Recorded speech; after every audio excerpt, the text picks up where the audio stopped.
하나님의 말씀 로마서 8장의 9절부터 17절입니다.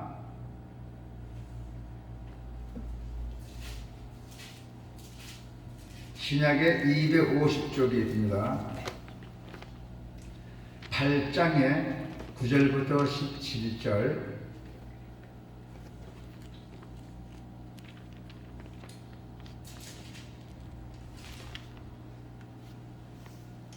자, 같이 읽어갑시다. 만일 너희 속에 하나님의 영이 거하시면 너희가 육신에 있지 아니하고 영에 있나니 누구든지 그리스도의 영이 없으면 그리스도의 사람이 아니라. 또 그리스도께서 너희 안에 계시면 몸은 죄로 말미암아 죽은 것이나 영문의로 말미암아 살아있는 것이니라.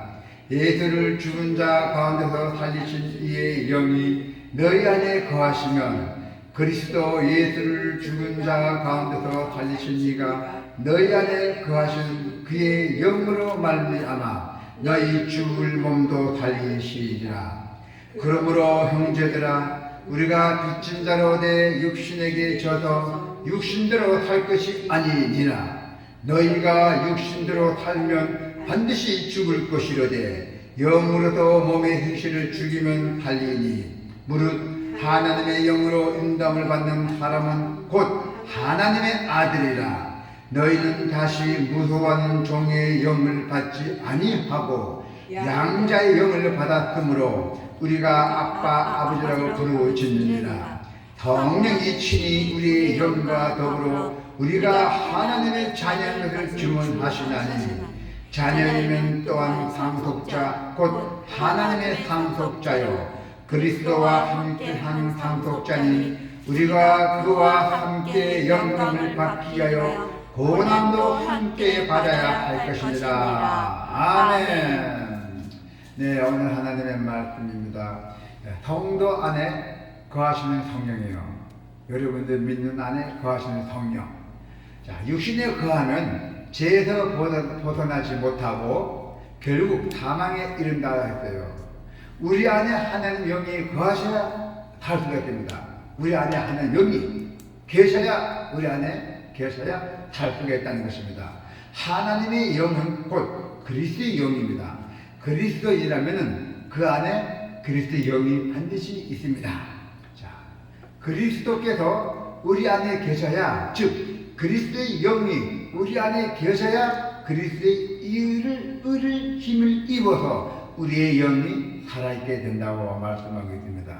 하나님이 우리 안에 거하시는 영으로 말미암아 우리의 죽을 몸을 다시 살리실 것입니다. 할렐루야. 하나님의 영이 그리스도의 영으로 표현되는 것은, 그것을 통해서 우리는 어떤 것을 우리가 알아야 알 수 있겠습니까? 자, 여기에 보면은 그리스도께서는 하나님과 동등하신 분으로서 하나님의 뜻을 완전하게 이해하시고 온전히 이루신 분입니다. 앞에서 언급했던 일반적인 내용들은 이제 개인적으로 적용하고 있었지만은 너희라는 있죠. 너희라는 이 표현은 2인칭 표현이에요. 그 2인칭 표현으로 시작을 해서 로마서의 수신자들에게 직접 권면하고 격려를 하고 있는 모습입니다. 자, 그래서 우리 그리스도인들은 하나님의 영이 그 안에 거하시기에 육신에 거할 수가 없고 영에 거하면서 영위를 합니다. 그래서 우리가 만약 그리스도의 영이 없다면 그 사람은 그리스도인이라고 할 수 없습니다. 그리스도의 영은 곧 하나님의 영이십니다. 아멘. 그리스도를 예수를 죽은 자 가운데서 살리신 하나님이 그 영으로 말미암아 우리의 죽을 몸도 살리시고, 또 그리스도인들을 사망의 위협을 두려워할 필요가 없다는 것입니다. 우리 그리스도인들도 담대하게 살지 못하고, 또 우리가 두려움에 빠지고, 또 성숙한 믿음을 우리가 소유할 수가 없습니다. 우리 그리스도인들은 담대하지 못하고 두려움에 빠지면 성숙한 믿음을 소유할 수 없다는 것입니다. 그래서 신앙 때문에 어려움에 빠지는 것을 두려워해도 세상에 속한 삶으로 다시 돌아간다면 이처럼 어리석은 일은 없을 것이라는 것입니다. 자, 육신에게 사로잡혀서 죄에서 벗어나지도 못하고 사망에 이를 수밖에 없다는 것입니다. 결론이. 그래서 의지적으로 우리가 열심히 선하게 산다고 해서 다 사망에 벗어날 수가 없어요. 마음은 선하게 산다 해서 벗어날 수 없다는 것입니다. 성령께서 그 안에 계심으로 인하여 예수 그리스도를 믿고 따를 때 그때 사망에서 벗어날 수가 있다는 것입니다. 우리의 연약함을 도와주시고 우리의 죽을 몸을 살리시는 것이 바로 성령께서 하시는 일입니다. 할렐루야. 12절 13절에 보니까 자 어떻게 됐죠? 12절 13절 한번 읽어볼까요? 12절 13절 시작. 그러므로 형제들아 우리가 빚진 자로 돼 육신에게 져서 육신대로 살 것이 아니니라. 너희가 육신대로 살면 반드시 죽을 것이로되 영으로서 몸의 행실을 죽이면 살리니. 우리 그리스도인이라면은 그 안에 하나님의 영이 거하신다 했어요. 하나님의 영이 거하신다는 성도는 더 이상 육신에 있지 않고 육신에 사로잡히지 않다는 것입니다. 그렇기 때문에 참된 성도는 성령의 능력을 육신의 정력을 이김으로써 육신에 따라 살지 않다는 것입니다. 영의 인도를 받는 이들이 바로 하나님의 아들입니다. 할렐루야. 육신의 욕심을 따라 살면 영원한 사망에 이르지만은 육신의 욕심을 따라 살아가다 보면은 영원한 사망에 이른데 있고, 성령으로 육신의 욕심을 죽인 자들, 성령으로 육신의 욕심을 죽이는 자들은 영원한 생명을 누리고 하나님의 자녀로 살아가게 된다는 것입니다. 우리 그리스도인 안에 하나님의 영이 거하신다는 말씀은 어떤 위로를 주고 있습니까? 우리 그리스도인의 하나님의 영으로 말미암아 우리가 더 이상 육신에 사로잡히지 않아도 영생을 누릴 수가 있다는 것입니다. 우리 그리스도 영을 받는 사람들. 그래서 사도 바울은 앞 단락의 이야기를 반복합니다. 더 분명하게 정리를 하고 있어요. 육신과 영 그리고 죽음과 삶이 대구를 이루면서 제시되어 있는 모습입니다. 육신에는 죽음이, 영에는 생명이 딸이 된다는 것입니다. 할렐루야. 자, 너희가 육신대로 살면 반드시 죽을 것이래되 영으로서 몸의 형실을 죽이면 살리니 했잖아요. 몸의 형실은 육신의 다스림을 받는 삶을 말합니다. 즉 육신의 욕망을 따라 살아간다는 것을 의미하죠. 성령을 따라 살아가야 육신의 지배를 받는 삶에서 벗어날 수가 있습니다.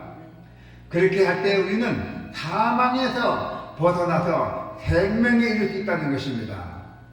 따라서 내 자신의 의지나 나의 상품을 의지하지 말고 성령을 의지해야 합니다. 할렐루야. 육신의 욕망을 이길 힘은 오직 성령을 통해서 얻을 수 있다는 것입니다.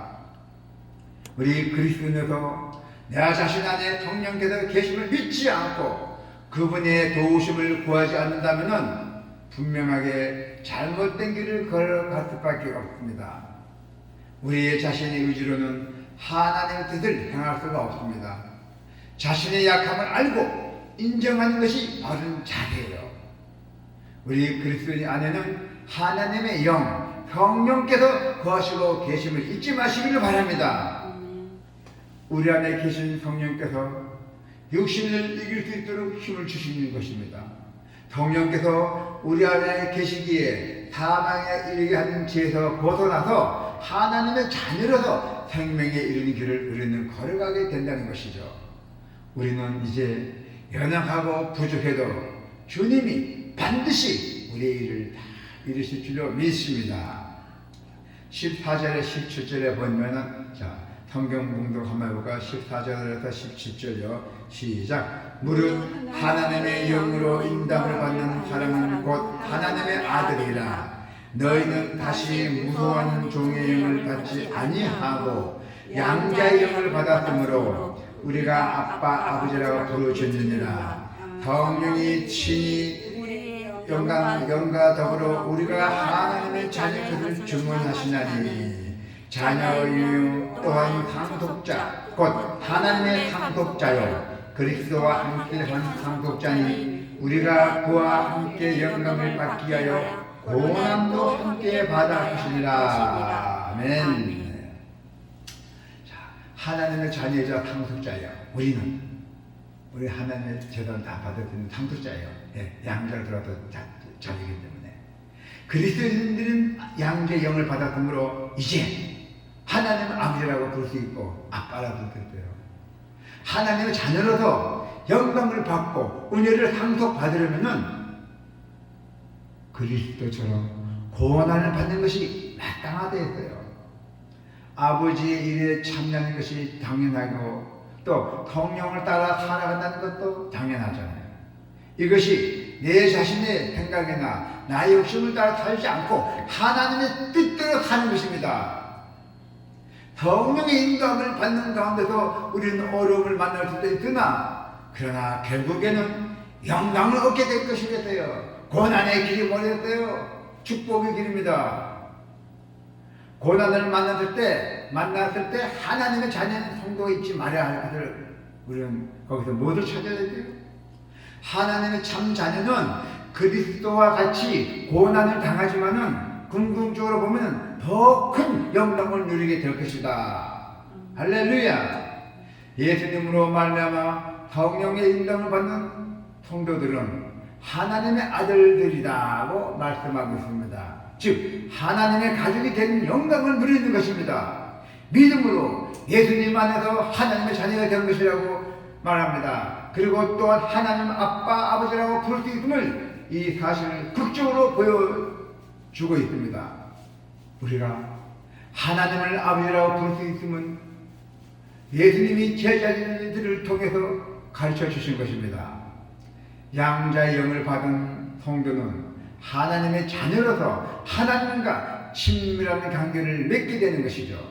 그래서 하나님의 가족이 되었고 또 하나님의 가족이 되었으니까 우리가 그 축복된 복을 누릴 수 있는 복과 아울러 책임도 따르게 되죠. 그래서 하나님의 자녀가 되었다는 사실이 과연 어떤 의미인지 잘 생각해 보아야 합니다. 나는 하나님의 자녀였어요. 이제부터. 그러면 어떤 의미인지 잘 생각해 봐야 된다는 것입니다. 내가 앞으로 어떻게 행동해야 되는지 잘 판단해야 돼요. 하나님을 단지 우리의 바람을 이루어주시는 분이 아닙니다. 그렇게 생각해서는 안 됩니다. 아주 작은 실수에도 벌을 내리실까 두려워하고 그저 내게 필요한 것을 많이 받기를 바라는 것이 바로 우리 인간의 모습들이잖아요.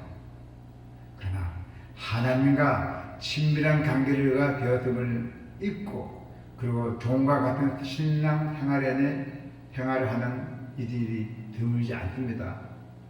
내가 당장 배부르기 위해서 하나님을 따르는 것이 아닙니다. 하나님의 자녀이기에 그 당하는 그 어려움이 분명히 있습니다. 고난이 있다는 것입니다. 모든 일은 다 쉬운 게 하나도 없어요. 다 고난이 있어요. 다 힘듭니다. 그것을 이겨낼 수 있는 것이 바로 승리할 수 있는 것이 예수 그리스도의 권능입니다. 그것이 바로 오늘날 우리가 예수의 아들, 자녀, 딸, 자녀로서 아버지 하나님의 영광을 누리게 해서 우리는 당연하게 우리 할 일을 우리가 분명히 우리가 해나가기를 축원합니다. 아멘.